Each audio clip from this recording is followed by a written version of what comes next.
We just didn't want him to leave. We're ready for our fish fry now, and I know Larry and Art have a couple of fries they'd like to make.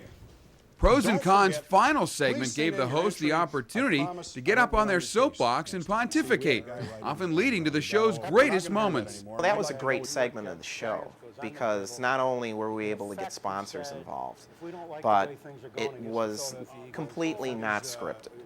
So they could come up with anything.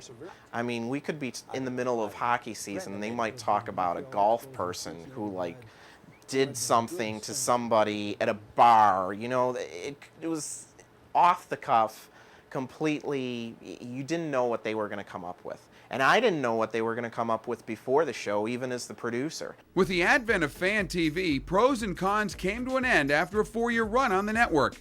With its shoot-from-the-hip, unscripted format, the show has proven to be one of the most outrageous and spirited programs the network has ever produced. Pros and Cons was a program that had entertainment, they had education, they had sports value to it. It wasn't made up.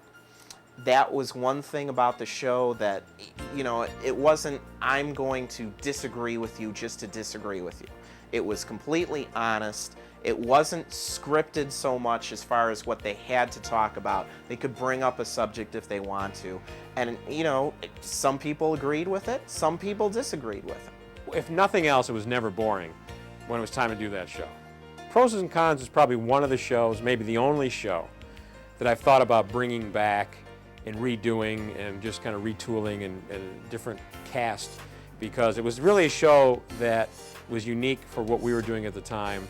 And now with all of our on-air personalities, it'd be interesting to assemble our radio and television individuals, personnel, and put them in that type of show and allow them to do that kind of show, because they do it in the halls and they do it at their workstations every day.